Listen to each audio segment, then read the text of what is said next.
ਸਤਿ ਸ਼੍ਰੀ ਅਕਾਲ। ਤੁਸੀਂ ਜੁੜੇ ਹੋਏ ਹੋ ਪੰਜਾਬੀ ਰੇਡੀਓ ਯੂਐਸਏ ਦੇ ਨਾਲ ਤੇ ਮੈਂ ਹਾਂ ਪ੍ਰਵੀਨ ਸ਼ਰਮਾ ਲੈ ਕੇ ਹਾਜ਼ਰ ਹਾਂ ਪ੍ਰੋਗਰਾਮ ਖਬਰ ਤੇ ਨਜ਼ਰ। ਖਬਰ ਤੇ ਨਜ਼ਰ ਪ੍ਰੋਗਰਾਮ ਦੇ ਵਿੱਚ ਗੱਲਬਾਤ ਕਰਾਂਗੇ ਕੁਝ ਅਹਿਮ ਖਬਰਾਂ ਨੂੰ ਲੈ ਕੇ, ਕੁਝ ਖਾਸ ਖਬਰਾਂ ਨੂੰ ਲੈ ਕੇ, ਪਰ ਉਸ ਤੋਂ ਪਹਿਲਾਂ ਧੰਨਵਾਦ ਕਰਦੇ ਚਲੀਏ ਸਪਾਂਸਰਸ ਦਾ ਜਿਹੜੇ ਜ਼ਰੀਆ ਬਣਦੇ ਨੇ ਇਹਨਾਂ ਪ੍ਰੋਗਰਾਮਾਂ ਨੂੰ ਤੁਹਾਡੇ ਤੱਕ ਪਹੁੰਚਾਉਣ ਦੇ ਲਈ। ਖਾਲਸਾ ਇੰਸ਼ੋਰੈਂਸ ਏਜੰਸੀ ਵਾਲੇ ਜਿਨ੍ਹਾਂ ਤੋਂ ਤੁਸੀਂ ਹਰ ਤਰੀਕੇ ਦੀ ਇੰਸ਼ੋਰੈਂਸ ਲੈ ਸਕਦੇ ਹੋ। ਇੰਸ਼ੋਰੈਂਸ ਬਾਰੇ ਪਤਾ ਕਰਨ ਲਈ ਇਹਨਾਂ ਦਾ ਨੰਬਰ ਹੈ 4082722500। ਇਹ 1992 ਤੋਂ ਲਗਾਤਾਰ ਇੰਸ਼ੋਰੈਂਸ ਬਿਜ਼ਨਸ ਦੇ ਵਿੱਚ ਸ਼ਾਨਦਾਰ ਸੇਵਾਵਾਂ ਦੇ ਰਹੇ ਨੇ ਤੇ ਅਮਰੀਕਾ ਭਰ ਦੇ ਵਿੱਚ ਇੰਸ਼ੋਰੈਂਸ ਕਰਦੇ ਨੇ। ਓਬਾਮਾ ਕੇਅਰ, ਮੈਡੀਕੇਅਰ ਜਾਂ ਫਿਰ ਕਵਰਡ ਕੈਲੀਫੋਰਨੀਆ ਬਾਬਤ ਪਾਲਿਸੀ ਕਰਵਾਉਣ ਦੇ ਲਈ, ਸਲਾਹ ਲੈਣ ਦੇ ਲਈ ਅੱਜ ਹੀ ਕਾਲ ਕਰੋ 4082722500 ਤੇ। ਟਰਕੀਅਨ ਇਮੀਗ੍ਰੇਸ਼ਨ ਲਾ ਫਰਮ ਵਾਲੇ ਜੇ ਟਰਕੀਆਨਾ ਟੋਰਨੀ ਟਰਕੀਆਨਾ ਦੇ ਨਾਲ ਤੁਸੀਂ ਯੂਐਸ ਇਮੀਗ੍ਰੇਸ਼ਨ ਬਾਬਤ ਕੋਈ ਵੀ ਸਲਾਹ ਕਰਨੀ ਹੈ, ਕੋਈ ਵੀ ਸਵਾਲ ਪੁੱਛਣਾ ਤੇ ਇਹਨਾਂ ਦਾ ਨੰਬਰ ਹੈ 4159090503। ਗੁਰਦੀਪ ਸਿੰਘ ਬਿਰਦੀ ਕਲੋਵਿਸ, ਮਨਦੀਪ ਸਿੰਘ, ਸੰਦੀਪ ਕੌਰ ਸੈਨ ਹੋਜ਼ੇ, ਗੁਰਪਾਲ ਸਿੰਘ ਸੈਕਰਾਮੈਂਟੋ, ਜਿੰਦ ਕੌਰ ਬੇਕਰਸਫੀਲਡ, ਕਮਲਜੀਤ ਸਿੰਘ ਮੱਖਣ ਦੌਲਤਪੁਰੀਆ ਸੈਂਟਰਲ ਵੈਲੀ ਤੇ ਜੱਸੀ ਗਿੱਲ ਪਲੰਬਿੰਗ ਵਾਲੇ ਬੇਕਰਸਫੀਲਡ ਤੋਂ। ਇਹਨਾਂ ਸਾਰੇ ਹੀ ਸਪਾਂਸਰਸ ਦਾ ਬਹੁਤ-ਬਹੁਤ ਧੰਨਵਾਦ। ਤੇ ਜੇਕਰ ਤੁਸੀਂ ਵੀ ਪੰਜਾਬੀ ਰੇਡੀਓ ਐਸੇ ਦੇ ਇਹਨਾਂ ਪ੍ਰੋਗਰਾਮਾਂ ਨੂੰ ਸਪਾਂਸਰ ਕਰਨਾ ਚਾਹੁੰਦੇ ਹੋ ਤਾਂ ਸਟੂਡੀਓ ਦਾ ਨੰਬਰ ਹੈ 408272 5200। ਅੱਜ ਦਾ ਖਬਰ ਤੇ ਨਜ਼ਰ ਪ੍ਰੋਗਰਾਮ ਸਾਲ 2024 ਦੀ 27 ਅਗਸਤ ਦਾ ਪ੍ਰੋਗਰਾਮ ਹੈ ਤੇ ਦਿਨ ਅੱਜ ਮੰਗਲਵਾਰ ਹੈ। ਖਬਰਾਂ ਦੀ ਸ਼ੁਰੂਆਤ ਕਰਦੇ ਹਾਂ ਪੰਜਾਬ ਦੇ ਨਾਲ ਜੁੜੀਆਂ ਅਹਿਮ ਖਬਰਾਂ ਤੋਂ। ਗੱਲ ਕਰਾਂਗੇ ਪ੍ਰਵਾਸ ਦੀ। ਪ੍ਰਵਾਸ ਦੇ ਬਾਰੇ ਹੁਣ ਅਮਰੀਕਾ ਪਹੁੰਚੇ, ਖੱਜਲ ਖੁਆਰੀ ਦੇ ਨਾਲ ਅਮਰੀਕਾ ਪਹੁੰਚੇ 4 ਉਹਨਾਂ ਨੌਜਵਾਨਾਂ ਦੀ ਕਹਾਣੀ ਸਾਹਮਣੇ ਆ ਰਹੀ ਹੈ ਜਿਨ੍ਹਾਂ ਨੌਜਵਾਨਾਂ ਨੂੰ ਬਹੁਤ ਮੁਸ਼ੱਕਤਾਂ ਤੋਂ ਬਾਅਦ, ਬਹੁਤ ਖੱਜਲ ਖੁਆਰੀ ਤੋਂ ਬਾਅਦ ਅਮਰੀਕਾ ਨਸੀਬ ਹੋਇਆ। ਪਟਿਆਲਾ ਦੀ ਇਹ ਖਬਰ ਹੈ, ਕਈ ਦਿਨਾਂ ਤੱਕ ਭੁੱਖੇ ਭਾਣੇ ਇਹਨਾਂ ਨੌਜਵਾਨਾਂ ਨੂੰ ਰਹਿਣਾ ਪਿਆ ਤੇ ਕਈ ਵਾਰ ਤਾਂ ਸਿਰਫ ਬਿਸਕੁਟਾਂ ਦੇ ਸਹਾਰੇ ਇਹਨਾਂ ਨੇ ਹਫ਼ਤਾ ਕੱਢਿਆ। ਰਾਹ ਦੇ ਵਿੱਚ ਉਹਨਾਂ ਦੇ ਬੂਟ ਅਤੇ ਫੋਨ ਖੋਲੇ ਗਏ, ਉਹਨਾਂ ਨੂੰ ਨੰਗੇ ਪੈਰੀ ਤੁਰਨਾ ਪਿਆ, ਬਿਨਾਂ ਪੱਖੇ ਤੇ ਖਿੜਕੀ ਵਾਲੇ ਕਮਰੇ ਦੇ ਵਿੱਚ ਸੌਣ ਦੇ ਲਈ ਮਜਬੂਰ ਹੋਏ। ਇਹ ਹੱਡਬੀਤੀ ਸਮਾਣਾ ਦੇ ਉਹਨਾਂ 4 ਨੌਜਵਾਨਾਂ ਦੀ ਹੈ ਜਿਨ੍ਹਾਂ ਨੇ ਅਮਰੀਕਾ ਪਹੁੰਚਣ ਦੇ ਲਈ ਡੌਂਕੀ ਲਾਈ ਸੀ। ਸਪੇਨ ਦੇ ਵਿੱਚ ਲਵਾਰੇ ਛੱਡੇ ਇਹ 4 ਨੌਜਵਾਨ ਅਖੀਰ ਇੱਕ ਦੂਜੇ ਏਜੰਟ ਨੂੰ ਪੈਸੇ ਦੇ ਕੇ ਅਮਰੀਕਾ ਪੁੱਜੇ। ਇਹਨਾਂ ਨੌਜਵਾਨਾਂ ਨੂੰ 25-25 ਲੱਖ ਰੁਪਏ ਵਾਧੂ ਖਰਚ ਕਰਨੇ ਪਏ, ਜਦੋਂ ਕਿ ਪਹਿਲੇ ਏਜੰਟ ਨੂੰ 35-35 ਲੱਖ ਰੁਪਏ ਦੀ ਅਦਾਇਗੀ ਅਮਰੀਕਾ ਪਹੁੰਚਣ ਵਾਸਤੇ ਕੀਤੀ ਗਈ ਸੀ। ਇਹ 4 ਨੌਜਵਾਨ ਉਹਨਾਂ 10 ਜਣਿਆਂ ਦੇ ਵਿੱਚ ਸ਼ਾਮਲ ਸਨ ਜੋ ਡਾਂਕੀ ਰੂਟ ਦੇ ਰਾਹੀਂ ਅਮਰੀਕਾ ਪਹੁੰਚਣ ਦੇ ਜੁਗਾੜ ਦੇ ਵਿੱਚ ਸਨ।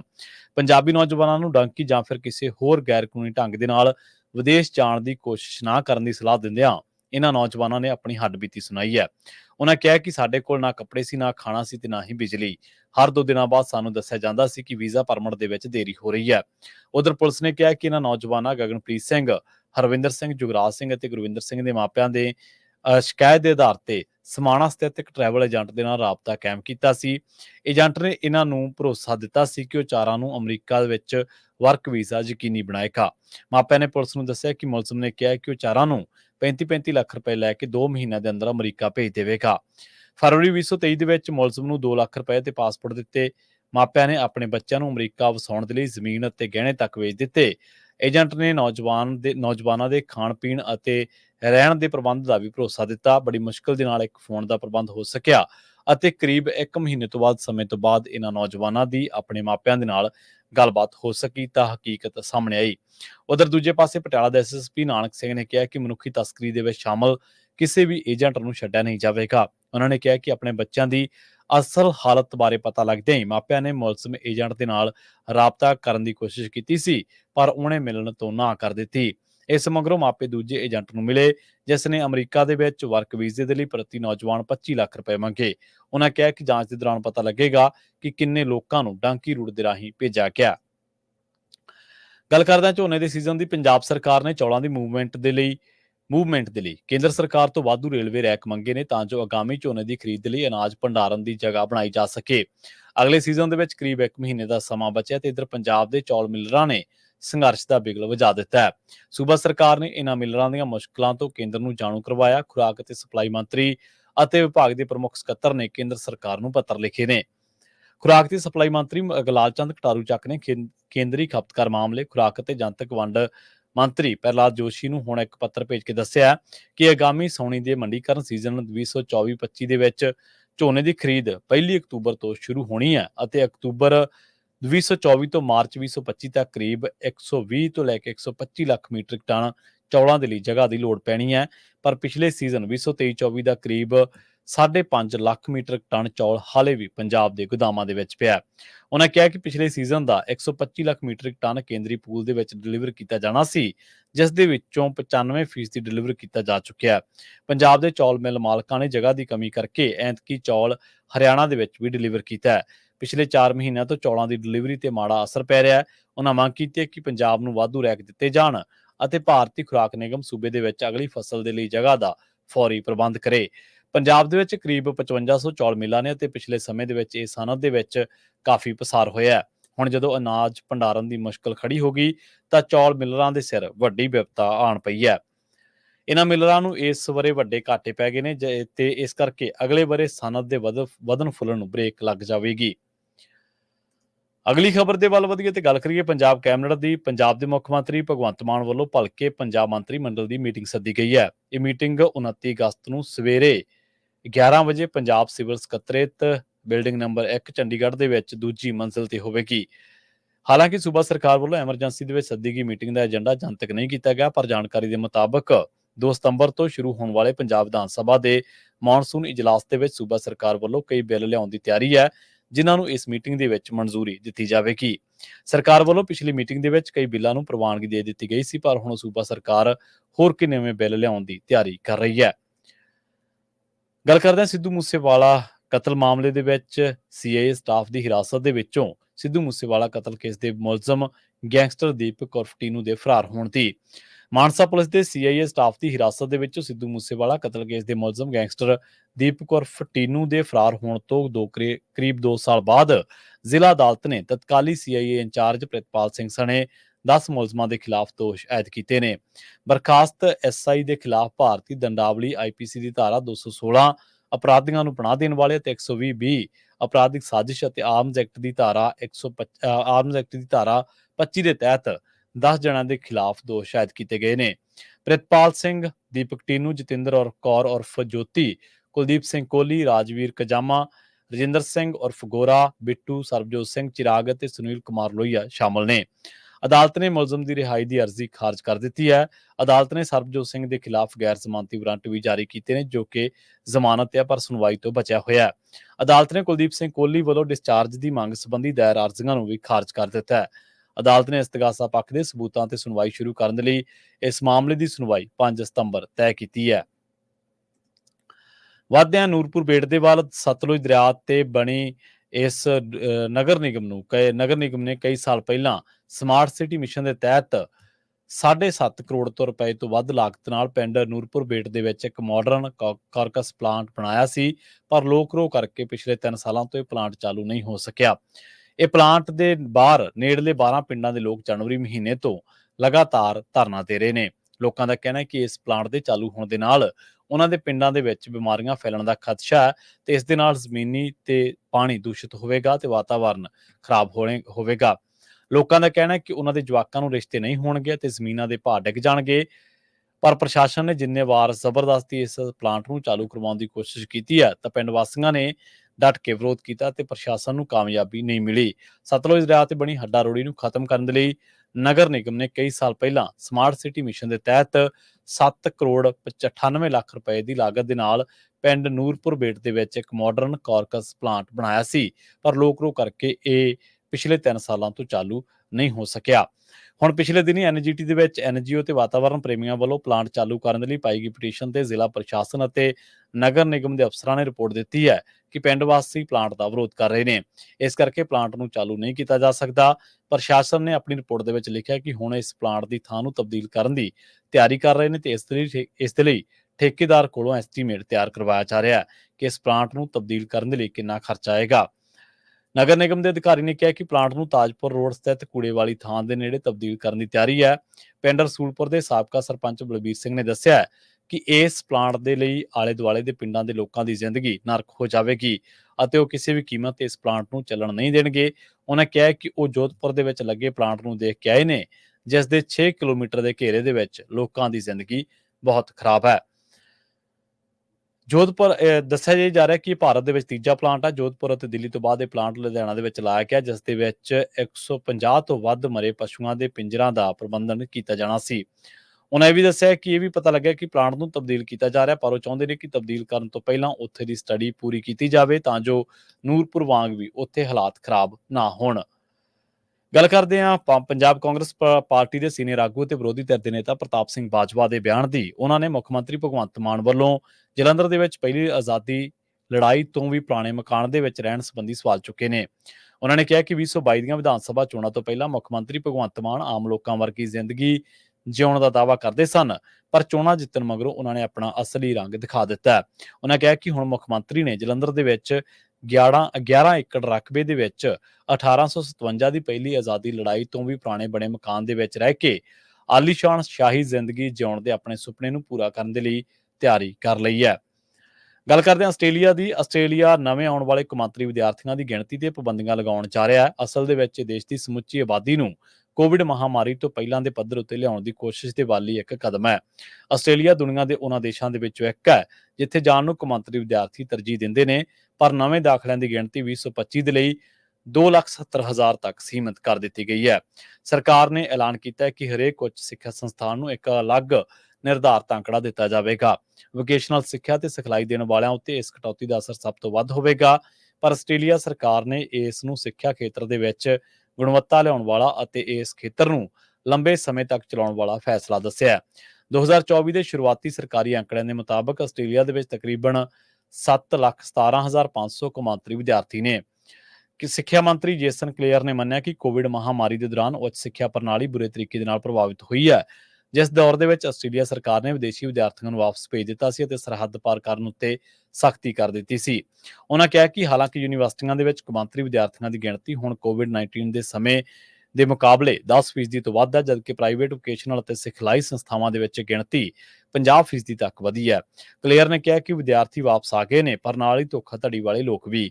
ਕਈ ਲੋਕ ਇਸ ਉਦਯੋਗ ਦਾ ਲਾਭ ਜਲਦੀ ਪੈਸਾ ਕਮਾਉਣ ਦੇ ਲਈ ਕਰ ਰਹੇ ਨੇ। ਸਰਕਾਰ ਨੇ ਕੁਝ ਸੰਸਥਾਵਾਂ ਤੇ ਅਨੈਤਿਕ ਵਿਵਹਾਰ ਦੇ ਇਲਜ਼ਾਮ ਲਾਏ ਨੇ। ਇਹ ਉਹ ਸੰਸਥਾਨ ਨੇ, ਉਹ ਅਦਾਰੇ ਨੇ ਜੋ ਭਾਸ਼ਾ ਦੇ ਹੁਨਰ ਅਤੇ ਲੋੜੀਂਦੀ ਸਿੱਖਿਆ ਦੇ ਕੌਮਾਂਤਰੀ ਵਿਦਿਆਰਥੀਆਂ ਨੂੰ ਦਾਖਲਾ ਦਿੰਦੇ ਨੇ। ਇਸ ਦਾ ਅਸਰ ਸਿੱਖਿਆ ਪ੍ਰਣਾਲੀ ਦੇ ਅਕਸ ਉੱਤੇ ਪੈਂਦਾ ਹੈ।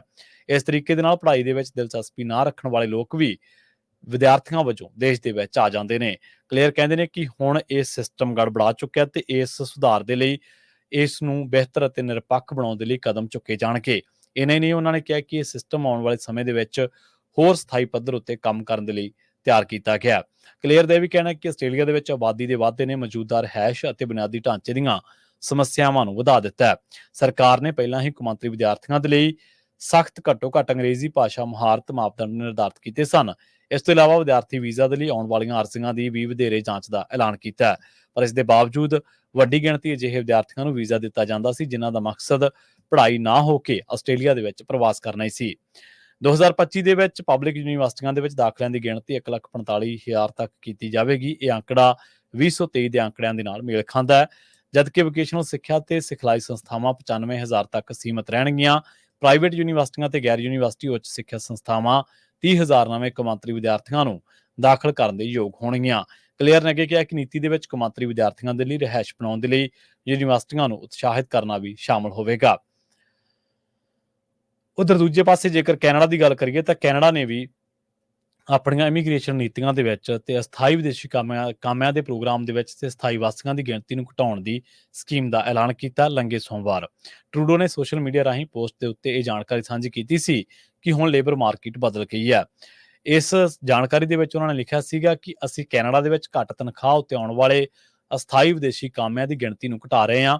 ਲੇਬਰ ਮਾਰਕੀਟ ਬਦਲ ਚੁੱਕੀ ਹੈ। ਉਹਨਾਂ ਕਿਹਾ ਕਿ ਹੁਣ ਸਾਡੇ ਕਾਰੋਬਾਰਾਂ ਦੇ ਲਈ ਕੈਨੇਡਾ ਦੇ ਵਾਸੀ ਕਾਮਿਆਂ ਅਤੇ ਨੌਜਵਾਨਾਂ ਉੱਤੇ ਨਿਵੇਸ਼ ਕਰਨ ਦਾ ਸਮਾਂ ਆ ਗਿਆ। ਇਹ ਫੈਸਲਾ ਉਸ ਸਮੇਂ ਆਇਆ ਜਦੋਂ ਕੈਨੇਡਾ ਤੇਜ਼ੀ ਦੇ ਨਾਲ ਵਧ ਰਹੀ ਆਬਾਦੀ ਦੇ ਨਾਲ ਵੀ ਜੂਝ ਰਿਹਾ ਹੈ। ਇਹ ਵੱਧਦੀ ਆਬਾਦੀ ਬਾਰੇ ਅਰਥ ਸ਼ਾਸਤਰੀਆਂ ਦਾ ਕਹਿਣਾ ਹੈ ਕਿ ਇਸ ਦੇ ਨਾਲ ਰਿਹਾਇਸ਼ ਅਤੇ ਜਨਤਕ ਸੇਵਾਵਾਂ ਜਿਵੇਂ ਕਿ ਸਿਹਤ ਸੰਭਾਲ ਅਤੇ ਸਿੱਖਿਆ ਦੇ ਖੇਤਰ ਦੇ ਵਿੱਚ ਦਬਾਅ ਪੈ ਰਿਹਾ ਹੈ। ਸੰਘੀ ਅੰਕੜਿਆਂ ਦੇ ਮੁਤਾਬਕ ਪਿਛਲੇ ਸਾਲ ਕੈਨੇਡਾ ਦੀ ਆਬਾਦੀ ਦੇ ਵਾਧੇ ਦਾ ਵੱਡਾ ਕਾਰਨ ਪ੍ਰਵਾਸ ਸੀ। ਕੁੱਲ ਆਬਾਦੀ ਦਾ ਤਕਰੀਬਨ 97% ਪ੍ਰਵਾਸ ਕਾਰਨ ਵਧਿਆ। ਟਰੂਡੋ ਅਤੇ ਉਹਨਾਂ ਦੀ ਸਰਕਾਰ ਬੀਤੇ ਸਮੇਂ ਦੇ ਵਿੱਚ ਲਗਾਤਾਰ ਇਸ ਗੱਲ ਦੇ ਲਈ ਆਲੋਚਨਾ ਦਾ ਸਾਹਮਣਾ ਵੀ ਕਰ ਰਹੀ ਹੈ ਕਿ ਉਹਨਾਂ ਨੇ ਲੋੜੀਂਦੀਆਂ ਰਿਹਾਇਸ਼ੀ ਸਹੂਲਤਾਂ ਵੱਲ ਧਿਆਨ ਦਿੱਤੇ ਬਿਨਾਂ ਪ੍ਰਵਾਸ ਨੂੰ ਵਧਾ ਦਿੱਤਾ ਹੈ। ਮਾਹਰਾਂ ਦਾ ਮੰਨਣਾ ਹੈ ਕਿ ਲੋਕਾਂ ਨੂੰ ਸਦਨ ਤੋਂ ਪਹਿਲਾਂ ਆਉਣ ਵਾਲਿਆਂ ਦੇ ਲਈ ਰਿਹਾਇਸ਼ ਦੇ ਪ੍ਰਬੰਧ ਬਾਰੇ ਸੋਚਣ ਦੀ ਲੋੜ ਸੀ। ਇਸ ਦੇ ਨਾਲ ਹੀ ਕੈਨੇਡਾ ਦੀ ਬੇਰੁਜ਼ਗਾਰੀ ਦਰ ਪਿਛਲੇ 2 ਮਹੀਨਿਆਂ ਦੇ ਵਿੱਚ ਵੱਧ ਕੇ 6.4% ਹੋ ਗਈ ਹੈ। ਦੇਸ਼ ਭਰ ਦੇ ਵਿੱਚ ਇੱਕ ਅੰਦਾਜ਼ੇ ਦੇ ਮੁਤਾਬਕ 14 ਲੱਖ ਲੋਕ ਬੇਰੁਜ਼ਗਾਰ ਨੇ। ਹੁਣ ਪੰਜਾਬ ਦੇ ਵਿੱਚ ਜਿਹੜੇ ਬਾਹਰ ਆਉਣ ਦੇ ਚਾਹਵਾਨ ਲੋਕ ਨੇ ਉਹਨਾਂ ਦੇ ਵਿੱਚ ਚਰਚਾ ਇਹ ਚੱਲ ਰਹੀ ਹੈ ਕਿ ਜੇਕਰ ਕੈਨੇਡਾ ਨੇ ਵੀ ਇਸ ਤਾਂ ਕੁਝ ਇਮੀਗ੍ਰੇਸ਼ਨ ਤਬਦੀਲੀਆਂ ਜਾਂ ਵਿਦੇਸ਼ੀ ਕਾਮਿਆਂ ਦੀ ਗਿਣਤੀ ਘਟਾ ਦਿੱਤੀ ਹੈ ਤਾਂ ਉਧਰ ਦੂਜੇ ਪਾਸੇ ਵੀ ਆਸਟ੍ਰੇਲੀਆ ਨੇ ਵੀ ਇਸ ਗਿਣਤੀ ਉੱਤੇ ਪਾਬੰਦੀ ਲਾਉਣ ਦਾ ਜਾਂ ਕੌਮਾਂਤਰੀ ਵਿਦਿਆਰਥੀਆਂ ਨੂੰ ਸੱਦਣ ਦੇ ਮਾਮਲੇ ਦੇ ਵਿੱਚ ਵੱਡਾ ਫੈਸਲਾ ਲਿਆ ਹੈ ਤੇ ਇਹਦਾ ਪੰਜਾਬ ਦੇ ਵਿੱਚੋਂ ਹਿਜਰਤ ਕਰਨ ਦੇ ਲਈ ਜਿਹੜੇ ਲੋਕ ਨੇ ਜਾਂ ਜਿਹੜੇ ਜਾਣ ਦੇ ਚਾਹਵਾਨ ਨੇ ਇਹਨਾਂ ਮੁਲਕਾਂ ਦੇ ਵਿੱਚ ਪੜ੍ਹਾਈ ਕਰਨ ਦੇ ਜਾਂ ਉੱਥੇ ਜਾ ਕੇ ਵਸਣ ਦੇ, ਉਹਨਾਂ ਦੀਆਂ ਉਮੀਦਾਂ ਤੇ ਪਾਣੀ ਫਿਰਿਆ। ਅਗਲੀ ਖਬਰ ਦੇ ਵੱਲ ਵਧੀਏ, ਗੱਲ ਕਰੀਏ ਕੰਗਣਾ ਰਣੌਤ ਵੱਲੋਂ ਜਿਹੜੀ ਟਿੱਪਣੀ ਕੀਤੀ ਗਈ ਸੀ ਕਿਸਾਨ ਅੰਦੋਲਨ ਦੇ ਬਾਰੇ। ਹਿਮਾਚਲ ਪ੍ਰਦੇਸ਼ ਵਿਧਾਨ ਸਭਾ ਦੇ ਮੌਨਸੂਨ ਸੈਸ਼ਨ ਦੀ ਸ਼ੁਰੂਆਤ ਦੇ ਵਿੱਚ ਹੀ ਮੰਡੀ ਤੋਂ ਭਾਜਪਾ ਦੀ ਮੈਂਬਰ ਪਾਰਲੀਮੈਂਟ ਕੰਗਣਾ ਰਣੌਤ ਵੱਲੋਂ ਕਿਸਾਨ ਅੰਦੋਲਨ ਬਾਰੇ ਟਿੱਪਣੀ ਕਰਕੇ ਰੌਲੇ ਰੱਪੇ ਤੋਂ ਇਸ ਦੀ ਸ਼ੁਰੂਆਤ ਹੋਈ।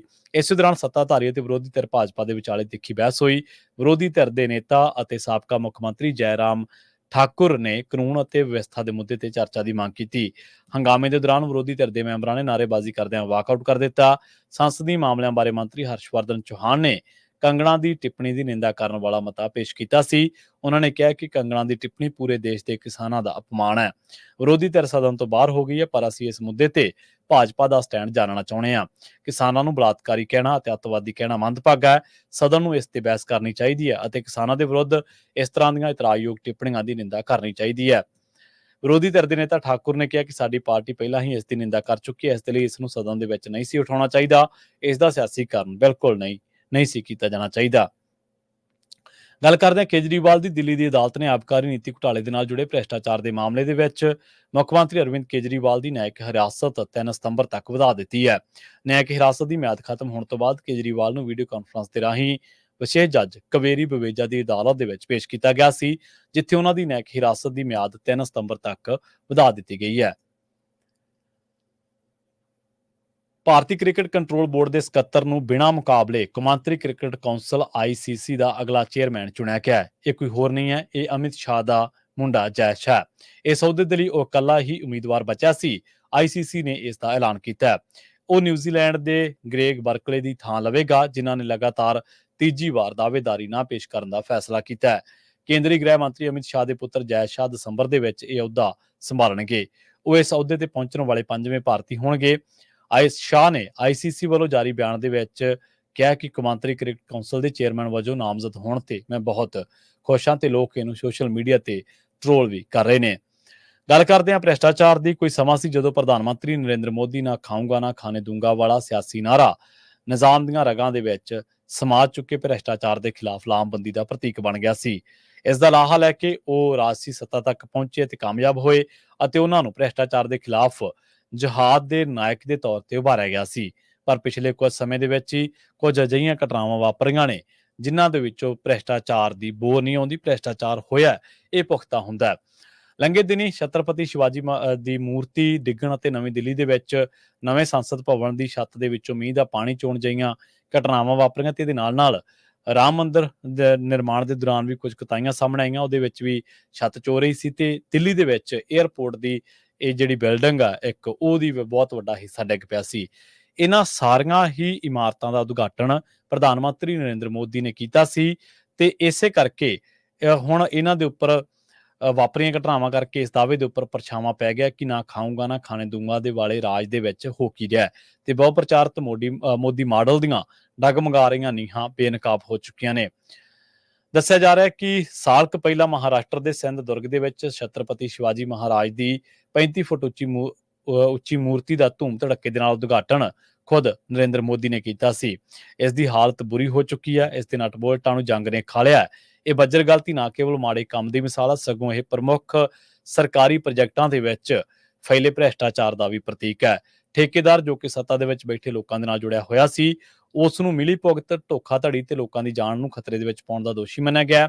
ਇਸੇ ਦੌਰਾਨ ਸਰਕਾਰ ਨੇ ਵੀ ਆਪਣੀ ਲਾਪਰਵਾਹੀ ਮੰਨਣ ਦੀ ਥਾਂ ਤੇ ਹੋਰ ਚੀਜ਼ ਤੇ ਦੋਸ਼ ਮੰਨਣ ਦੀ ਕੋਸ਼ਿਸ਼ ਕੀਤੀ ਹੈ। ਮੂਰਤੀ ਦੇ ਲਈ ਵਰਤੇ ਗਏ ਸਟੀਲ ਨੂੰ ਪਹਿਲਾਂ ਹੀ ਜੰਗ ਲੱਗਣਾ ਸ਼ੁਰੂ ਹੋ ਚੁੱਕਿਆ ਸੀ, ਫਿਰ ਵੀ ਕਈ ਚੇਤਾਵਨੀਆਂ ਦੇ ਬਾਵਜੂਦ ਬਣਦੀ ਕਾਰਵਾਈ ਨਹੀਂ ਕੀਤੀ ਗਈ। ਇੱਥੇ ਦੱਸ ਦਈਏ ਕਿ ਕਰੀਬ ਕਈ ਹਜ਼ਾਰਾਂ ਕਰੋੜਾਂ ਰੁਪਏ ਦੀ ਲਾਗਤ ਦੇ ਨਾਲ ਨਵੀਂ ਬਣੀ ਪਾਰਲੀਮੈਂਟ ਦੇ ਭਵਨ ਦੀ ਵੀ ਜੇਕਰ ਗੱਲ ਕਰੀਏ ਤਾਂ ਉੱਥੇ ਵੀ ਉਹ ਇਮਾਰਤ ਉਸ ਵੇਲੇ ਹਾਸੇ ਦਾ ਪਾਤਰ ਬਣ ਗਈ ਸੀ ਜਦੋਂ ਇਸ ਦੀ ਛੱਤ ਦੇ ਵਿੱਚੋਂ ਪਾਣੀ ਲੀਕ ਹੋਣ ਦੀ ਇੱਕ ਵੀਡੀਓ ਸਾਹਮਣੇ ਆਈ ਸੀ। ਮੋਦੀ ਦਾ ਕਾਰਜਕਾਲ ਕਈ ਵੱਡੇ ਐਲਾਨਾਂ ਤੇ ਮੈਗਾ ਪ੍ਰੋਜੈਕਟਾਂ ਦਾ ਗਵਾਹ ਰਿਹਾ, ਪਰ ਇਸ ਦੇ ਵਿੱਚੋਂ ਲਾਪਰਵਾਹੀਆਂ, ਪੱਖਪਾਤ, ਮਿਆਰ ਅਤੇ ਜਵਾਬਦੇਹੀ ਦੀ ਅਣਦੇਖੀ ਦਾ ਇੱਕ ਨਮੂਨਾ ਵੀ ਝਲਕਦਾ ਹੈ। ਜਿਹੜੀ ਸਰਕਾਰ ਨੇ ਭ੍ਰਿਸ਼ਟਾਚਾਰ ਖਤਮ ਕਰਨ ਦਾ ਵਾਅਦਾ ਕੀਤਾ ਸੀ, ਉਹ ਅਧੂਰੇ ਅਤੇ ਘਟੀਆ ਢੰਗ ਦੇ ਨਾਲ ਮੁਕੰਮਲ ਕੀਤੇ ਗਏ ਪ੍ਰੋਜੈਕਟਾਂ ਦੀ ਇੱਕ ਫੈਕਟਰੀ ਬਣ ਚੁੱਕੀ ਹੈ ਤੇ ਸਭ ਦੇ ਦੌਰਾਨ ਆਪਣੇ ਕਰੀਬੀਆਂ ਨੂੰ ਅਸਲ ਸਿੱਟੇ ਭੁਗਤਣ ਤੋਂ ਵੀ ਬਚਾਉਂਦੀ ਰਹੀ ਹੈ, ਜੋ ਕਿ ਆਪਣੇ ਆਪ ਦੇ ਵਿੱਚ ਇੱਕ ਬਹੁਤ ਵੱਡਾ ਵਿਅੰਗ ਬਣ ਜਾਂਦਾ ਹੈ। ਹੁਣ ਲੋਕ ਸਵਾਲ ਕਰ ਰਹੇ ਨੇ ਕਿ ਜਿਹੜਾ ਇਹ ਕਹਿ ਰਿਹਾ ਸੀਗਾ ਨਾ ਖਾਊਂਗਾ ਨਾ ਖਾਣੇ ਦੂੰਗਾ, ਉਹ ਨਾਅਰਾ ਕਿੱਥੇ ਗਿਆ ਤੇ ਉਸ ਨਾਅਰੇ ਦੀ ਭਰੋਸੇਯੋਗਤਾ ਕਿੰਨੀ ਕੁ ਬਚਦੀ ਹੈ, ਜਦੋਂ ਕਿ ਜਿਹੜੀਆਂ ਇਮਾਰਤਾਂ ਦਾ ਖੁਦ ਉਦਘਾਟਨ ਨਰਿੰਦਰ ਮੋਦੀ ਨੇ ਕੀਤਾ, ਉਹਨਾਂ ਇਮਾਰਤਾਂ ਦੇ ਵਿੱਚ ਹੀ ਜਾਲਸਾਜ਼ੀਆਂ ਜਾਂ ਉਹਨਾਂ ਦੇ ਮਿਆਰਾਂ ਦੇ ਨਾਲ ਹੀ ਜੇਕਰ ਸਮਝੌਤਾ ਹੋ ਗਿਆ, ਤਾਂ ਤੁਸੀਂ ਹਿਸਾਬ ਲਾ ਸਕਦੇ ਹੋ ਕਿ ਮੋਦੀ ਸਾਹਿਬ ਦਾ ਜਿਹੜਾ ਇਹ ਨਾਅਰਾ ਸੀ ਉਹ ਕਿਵੇਂ ਫਿੱਕਾ ਪੈਂਦਾ ਹੈ। ਸੋ ਪ੍ਰੋਗਰਾਮ ਖਬਰ ਤੇ ਨਜ਼ਰ ਨੂੰ ਆਪਾਂ ਇੱਥੇ ਹੀ ਸਮਾਪਤ ਕਰਾਂਗੇ। ਪੰਜਾਬੀ ਰੇਡੀਓ USA ਦੇ ਇਸ ਪ੍ਰੋਗਰਾਮ ਨੂੰ ਆਪਾਂ ਇੱਥੇ ਹੀ ਸਮਾਪਤ ਕਰਾਂਗੇ। ਤੁਹਾਡਾ ਸਾਰਿਆਂ ਦਾ ਬਹੁਤ ਬਹੁਤ ਧੰਨਵਾਦ। ਮੈਨੂੰ ਪ੍ਰਵੀਨ ਸ਼ਰਮਾ ਨੂੰ ਦਿੱਤੀ ਇਜਾਜ਼ਤ। ਜੁੜੇ ਰਹੋ ਪੰਜਾਬੀ ਰੇਡੀਓ USA ਦੇ ਨਾਲ। ਬਹੁਤ ਬਹੁਤ ਧੰਨਵਾਦ। ਸਤਿ ਸ਼੍ਰੀ ਅਕਾਲ।